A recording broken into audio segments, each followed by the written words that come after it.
Hello children, this is Miss Margie again. Did you enjoy the story of Red Riding Hood? I had so much fun telling you about her. And now I'm going to teach you how to draw the story. This is going to be very exciting.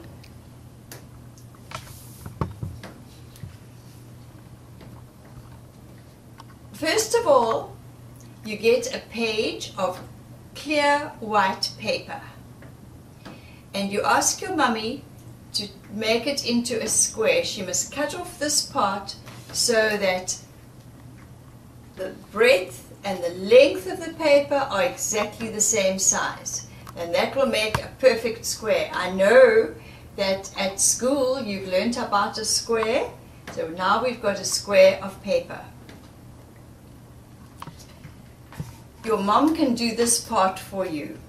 You take a straight ruler, a straight edge, and you put it on each corner of the paper, and you make a soft pencil mark slowly,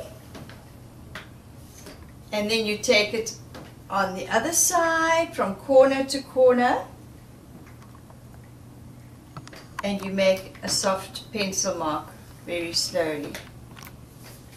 There you have a large cross. You see, you have an X inside a square. Let mom or whoever's looking after you take a good look at that piece of paper, because this is going to be the most important part of our drawing. Right, now we're going to start with trees. I'm going to take my marking pencil, a nice big fat brown one, and I'm going to start with one tree stem right over here in the bottom corner. Can you see that that tree stem, if that is your cross and there's your square, doesn't go that way, it goes straight down, straight down. So you do your markings, and it gets smaller and smaller as you get to the corner of the inside of your square. Can you see? I've started with a big one, got smaller and smaller and smaller and smaller. Now very carefully, but you can make it color in little circles, because a tree doesn't have a smooth stem, does it? And you can make little roots. Then you color in the next tree, the next size. Make some little roots, make a little bit of a stem there too. Color in that side. Can I hold this up when I've done it, Bonnie? We can see it. Okay. There you are, up at 1, 2, 3, 4, 5 trees, starting with the biggest one at the bottom, going up to the middle of my page where the cross actually meets, and then on this side we do the same thing. We make a big tree. This is just actually put the white square onto a piece of black paper so that you can see it more clearly. I hope that's better for you. Now I'm doing my big tree on this side, then a little bit smaller on that side. Remember, they must go up straight, they mustn't lie flat. They're straight with the edge of the paper.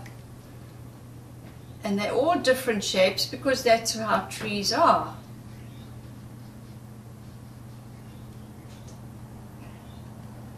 Perhaps your mom can just help you get them straight.